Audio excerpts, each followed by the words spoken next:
Hello friends, welcome to my TET classes. Friends, आज हम पढ़ेंगे पृथ्वी और हमारा जीवन।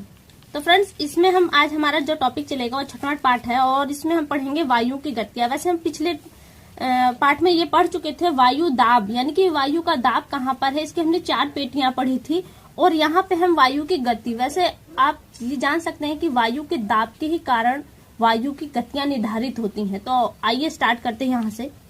तो ये सब तो दिया गया है कि आपने पिछले टॉपिक में क्या क्या पढ़ा था। हवा या पवन कहते हैं, क्षैतिज गति, ये सब आपने सब कुछ पढ़ा था। हवा की 2 गतियां होती हैं, क्षैतिज और लंबवत। तो यहाँ पे पवन दिशा संबंधी सिद्धांत दिए हैं, इन्हें देख लेते हैं क्या है ये। यह धरातल पर चलने वाली पवनों की दिशा वायु दाब में अंतर और पृथ्वी की घूर्णन गति द्वारा निर्धारित होती है। यानी कि पृथ्वी की जो घूर्णन गति अपने अक्ष पे जो घूमती है उसकी वजह से और जो वायु दाब बनती है, वायु दाब पेटियां बनती है, उसके कारण वायु की दिशा निर्धारित होती है। वैसे फिर दिया है पृथ्वी के अपनी धुरी पर पश्चिम से पूरब घूमने के कारण। एक प्रश्न यहीं पे छिपा हुआ है, पृथ्वी की कौन सी गति जो घूमती घूर्णन गति है वो किधर से किधर है, तो वो है पश्चिम से पूरब।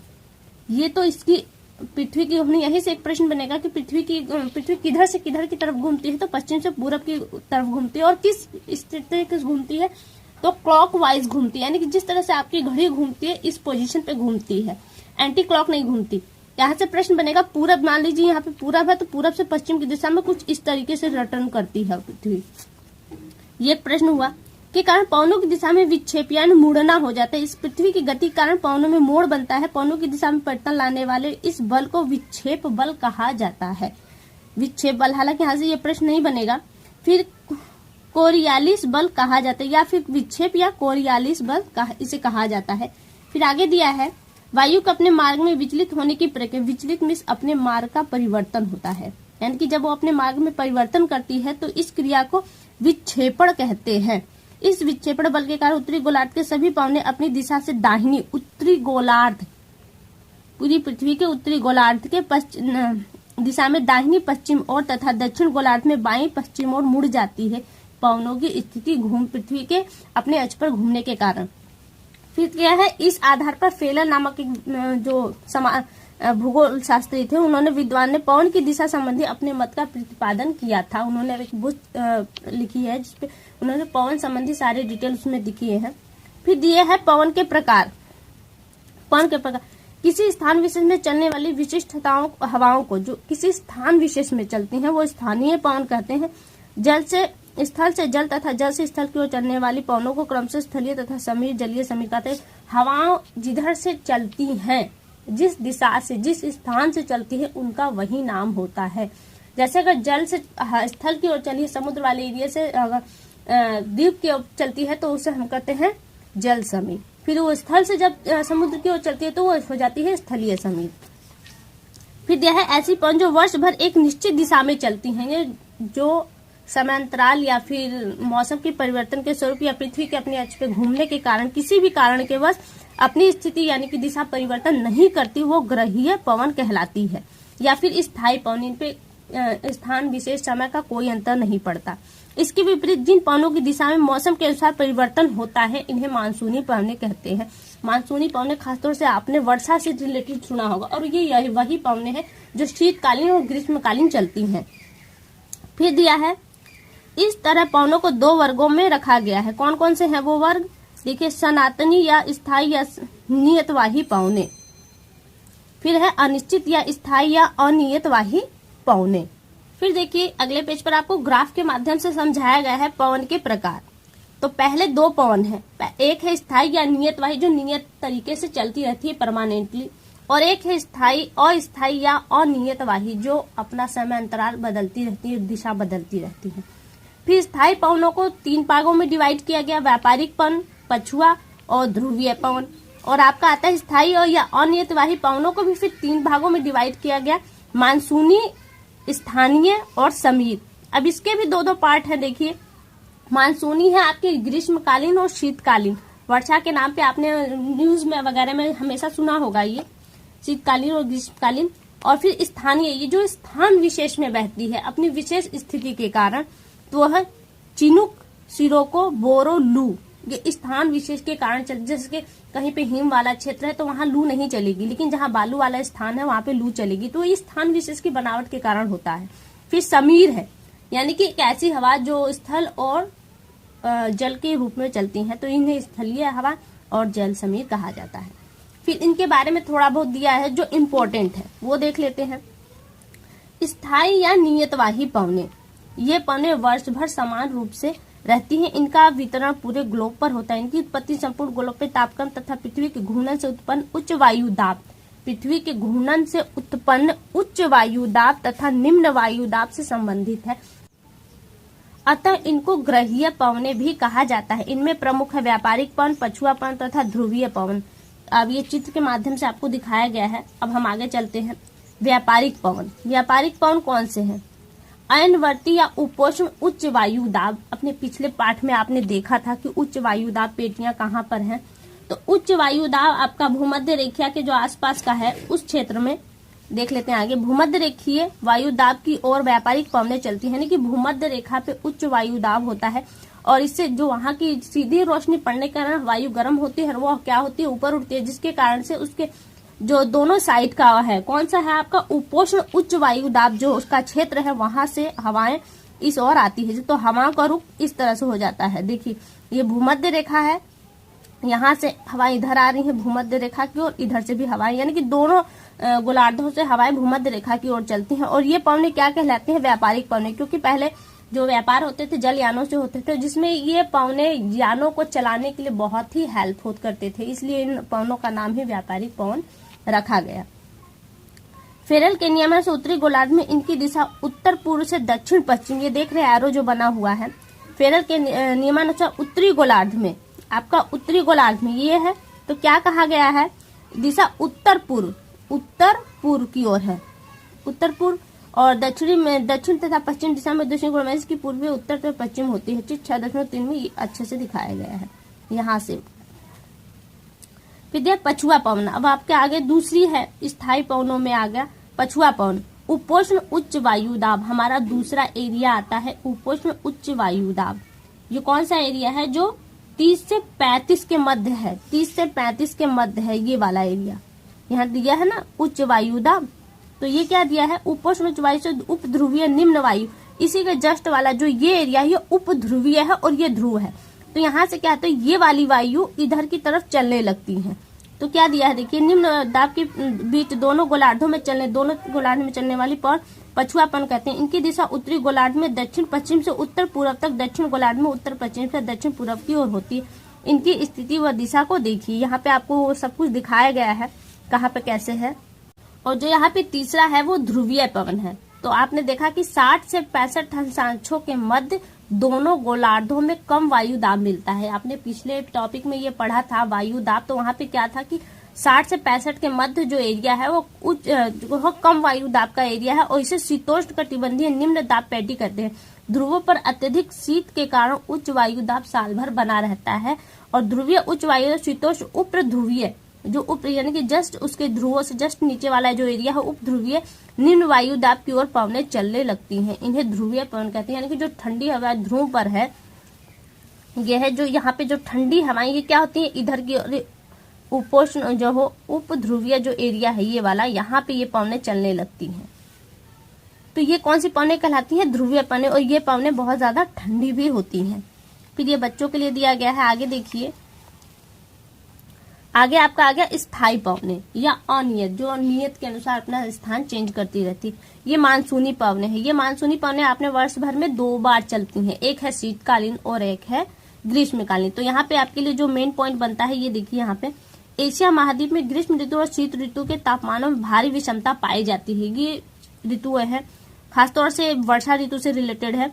तापमान की इस विषमता के कारण वायु दाब में परिवर्तन हो जाता है। इसलिए यहाँ से आपका एक प्रश्न बनेगा, शीत ऋतु में जो पवनें स्थल से सागर की ओर, शीत ऋतु में पवन आपका कहाँ से चलती है? स्थल से सागर की ओर, और ग्रीष्म ऋतु में सागर से स्थल की ओर चलती है। और यही कारण है ग्रीष्म ऋतु में जब मानसूनी हवाएं चलती हैं तो वर्षा होती है, क्योंकि समुद्र की ओर से आती है, उनमें पूरी तरह से भाप भरा होता है और वो पानी से युक्त होते हैं और जैसे स्थल की तरफ आते हैं वो अपना बारिश करने लगते हैं।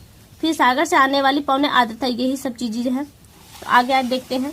देखिए फ्रेंड्स, CTET का सबसे एक जो मेन फंडा है, वहां पे एक चित्र देता है और आप चीज से रिलेटेड क्वेश्चन पूछता है। तो यहाँ पे देखिए जो चित्र आप देख रहे हैं मेरी नजर में बहुत ही इंपॉर्टेंट है। ये समीर के बारे में है। समुद्र की तरफ से चलने वाली हवाएं, जब समुद्र की ओर से हवाएं चलती हैं तो ये स्थल की ओर जाती है और हवाओं का नाम क्या दिया जाता है, वो जहां से चलती है उनका वही नाम दिया जाता है। अब ये समुद्र की ओर से चल रही है यानी कि जल की ओर से चल रही है तो समुद्री समीर या जल समीर इसे कहेंगे। और जबकि यही क्या है, जब ये इधर से शरद ऋतु में चलते हैं स्थल से समुद्र की ओर तो ये स्थल समीर कहलाती हैं। ये जो चित्र है आपका वेरी इंपॉर्टेंट है, आप इसे एक बार ध्यान से देखिएगा।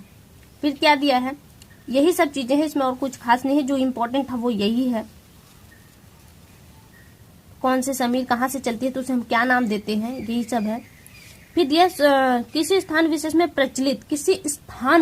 प्रचलित विपरीत स्वभाव से चलने वाली विशेष प्रकार की पवन को स्थानीय पवन कहते हैं। जो एक स्थान विशेष में चलती है वो स्थानीय पवन कहलाती हैं। जैसे इसको समझ लेते हैं, भारत की स्थानीय पवन का उदाहरण लू है। भारत की स्थानीय पवन का उदाहरण लू है, ये इंपॉर्टेंट है। यह भारत के उत्तरी मैदान में मई से जून के महीने में चलती है। ये एक स्थान विशेष में, ये पूरे भारत में आपको नहीं दिखाई जाएगी क्योंकि ये स्थान विशेष के कारण चलती है और अन्यथा फिर समय अंतराल के उपरांत ये समाप्त हो जाती है। फिर दिया है विश्व की कुछ मुख्य स्थानीय पवनें हैं। चिनूक है जो अमेरिका का है, सिरोको इटली, हरमट्टान सहारा मरुस्थल में चलती हैं ये हवाएं। बोरा है एड्रियाटिक सागर में, मिस्ट्रल स्पेन व फ्रांस में, और ब्लिजवर्ड कनाडा एवं साइबेरिया क्षेत्र में हवाएं चलती हैं। फिर आगे है चक्रवात। देखिए यहाँ पे भी एक प्रश्न इंपॉर्टेंट है। चक्रवात आपने देखा गर्मी में जब लू चलती है, तेज आंधियां चलती है, इसमें धूल कण बहुत ज्यादा होते हैं, एक वो सर्किल बनाकर चलते हैं ऐसे ऐसे, तो वो चक्रवात कहलाता है। फिर क्या दिया है, मध्य से, और चक्रवात की देखिए ठीक इसी प्रकार चक्रवात है। चक्रवात उन चक्करदार पवनों को कहते हैं जिसके मध्य में, ये पॉइंट यहाँ पे इंपॉर्टेंट है, जिनके मध्य में वायु दाब, जिसके मध्य में क्या होता है, उस जो बाउंडर ऐसे ऐसे बनता है उसका जो एरिया होता है यहाँ वाला, इसमें है निम्न वायु दाब होता है, एवं जो किनारे वाला क्षेत्र है, ये वाला क्षेत्र है, वहां पे उच्च वायु दाब होता है। ये इंपॉर्टेंट है कि चक्रवात में जो हवाओं की स्थिति बनती है चक्र में वो क्या होती है, तो निम्न, मध्य में निम्न वायु दाब और किनारे किनारे उच्च वायु दाब।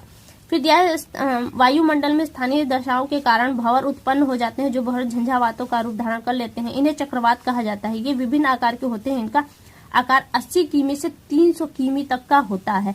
चक्रवात में पवनें बाहर से केंद्र की ओर चलती हैं। जो चक्रवात है आपका, तो यहाँ पे आपकी पवनें कहाँ से चलेंगी, बाहर की तरफ से केंद्र की ओर चलेंगी, कुछ इस पोजीशन पे। फिर दिया है इसमें पवनों की दिशा उत्तरी गोलार्ध में घड़ी की सुई के विपरीत होती है। यहाँ पर भी ये क्वेश्चन है, घड़ी के सुई के विपरीत होती है उत्तरी गोलार्ध में। किधर चलेंगी ये, जैसे अभी हमने इसको इधर चलाया तो ये घड़ी की विपरीत है, और जबकि हम इसे ऐसे चला दें तो ये क्या हो जाएगा, एंटी वैसे ने क्लॉक की दिशा में, घड़ी की दिशा में हो जाएगा। ये उत्तरी गोलार्ध में ये, दक्षिणी गोलार्ध में ये है, उत्तरी गोलार्ध में ये। यहाँ पे क्या है, चक्रवात की गति सागरों के ऊपर तेज होती है, स्थानीय भागों पर पहुंचने पर इसकी गति मंद होने लगती है, जिसके लिए तटीय भाग ही केवल चक्रवात से प्रभावित होते हैं। अब आगे देखिए क्या है, बस थोड़ा सा यहाँ पर भी आपका एक चित्र है, ये भी इंपॉर्टेंट है। ये चक्रवात दिखाया गया है आपका दक्षिणी गोलार्ध और उत्तरी गोलार्ध। ये देखिए चक्रवात है, ये कौन सा है, ये उत्तरी गोलार्ध में है, उत्तरी गोलार्ध में है, और ये क्लॉक के विपरीत यानी घड़ी के विपरीत दिशा में चल रही है, ऐसे चल रही है ये हवा। और यहाँ दक्षिणी जो गोलार्ध है, यहाँ पे ये घड़ी की दिशा में चल रही है।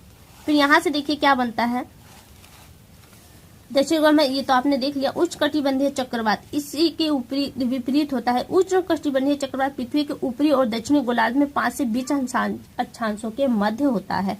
भारत में बंगाल की खाड़ी से उत्पन्न चक्रवात पश्चिम बंगाल, ओडिशा, आंध्र प्रदेश व तमिलनाडु तथा अरब सागर में उत्पन्न चक्रवात गुजरात और महाराष्ट्र, ये दोनों एरिया, यह बंगाल के खाड़ी से जो चक्रवात उठते हैं वो कहाँ प्रभावित करते हैं, पश्चिम बंगाल, ओडिशा, आंध्र प्रदेश, और जबकि तमिलनाडु, अरब सागर से उत्पन्न होने वाले जो चक्रवात है गुजरात और महाराष्ट्र राज्यों के समुद्री तटों को अधिक प्रभावित करते हैं। फिर हमारे देश में कुल क्षेत्रफल का लगभग 8% जो भूभाग व चक्रवात से प्रभावित होता है। ये बड़े विनाशकारी होते हैं। इन्हें चीन सागर में टाइफून, यानी कि चीन सागर में जब ये उठते हैं तो इसे टाइफून दिया जाता है। और मैक्सिको की खाड़ी में उठने वाली हवा चक्रवातों को टार्नेडो, उत्तरी अमेरिका में जो उत्पन्न होते हैं उसे हैरिकेन, तथा बंगाल की खाड़ी में जो यानी कि भारत के नजदीक जो उत्पन्न होता है उसे हम चक्रवात के नाम से जानते हैं। आप विश्व के मानचित्र पे इन्हें देख भी सकते हैं। फिर देखिए आगे दिया है शीतोष्ण कटिबंधीय चक्रवात। ये क्या है? ये चक्रवात 30 से 65 के मध्य में। आपने उष्ण कटिबंधीय चक्रवात देखा जो 5 से 20 अक्षांशों के मध्य है, और शीतोष्ण कटिबंधीय चक्रवात ये 30 से 65 अक्षांशों के बीच दोनों गोलार्धों में आते हैं। ये आकार में अधिक विस्तृत होते हैं, परंतु पवनों की गति कम होने के कारण उष्ण कटिबंधीय चक्रवातों की तुलना में कम विनाशकारी होती हैं। यह हवाएं ठंडी होती हैं, और जो अभी आपने पढ़ा उष्ण कटिबंधीय चक्रवात ये गर्म होती हैं। और चक्रवात के बचाव ये साधारण सी बात है, ये आप लोग जानते हैं, इसलिए इसे बताने की जरूरत नहीं है। और देखिए अभी आपने चक्रवात देखा, अब यहाँ दिया है प्रतिचक्रवात। प्रतिचक्रवात क्या है? चक्रवात का उल्टा है। इसके केंद्र में, यानी कि अभी आपने देखा कि इसके केंद्र में क्या था? निम्न वायु दाब था, लेकिन यहाँ पे केंद्र में उच्च वायु दाब है। प्रतिचक्रवात के केंद्र में उच्च वायु दाब रहता है और किनारे निम्न वायु दाब की स्थिति बनती है। बस आज इस टॉपिक में इतना ही है और ज्यादा नहीं है कुछ। तो इनके प्रश्नों को देख लेते हैं एक बार। ये सब आपके लिए नहीं है, यहाँ पे है रिक्त स्थान की पूर्ति कीजिए। तो यहाँ से पवन की दिशा किधर से है? तो पवन मैंने बताया है कि पवन उच्च वायु दाब से निम्न वायु दाब की ओर चलती है, क्योंकि जब ये हवाएं ऊपर चढ़ती है तो इन हवा को घेरने के लिए ये पवनें अपनी दिशा कन्वर्ट करती हैं। फिर दिया है पछुआ पवन। पछुआ पवन है का प्रकार है। कौन कौन सी पछुआ पवन का है? स्थायी या नियतवाही पवनों का प्रकार है। और भारत में कटिबंधीय चक्रवात है, तो भारत में उष्ण कटिबंधीय चक्रवात आते हैं जो कितने के मध्य है? 5 से 20 के मध्य अक्षांशों के मध्य आते हैं। चिनुक पवन कहाँ के है? ये अमेरिका की स्थानीय पवन है। ये स्थानीय एक पवन है जो स्थान विशेष में चलती है। फिर आगे आप लोग के लिए नहीं है। और देखिए यहाँ पे दिया है गर्मी के महीने में सागर से स्थल की ओर बहती हूं मैं। ये प्रश्न है। तो कौन सी चलती है? ये मानसून पवनें चलती हैं गर्मी में। फिर आगे है स्थल से सागर की ओर बहती है वो हवाएं कौन सी हैं? उसे हम स्थल समीर कहते हैं। और ये इसका चित्र आपसे एग्जाम में पूछा जा सकता है। चक्करदार हवा हूं, बाहर से भीतर की ओर घूमती हूं, तो ये आप जानते हैं चक्रवात है।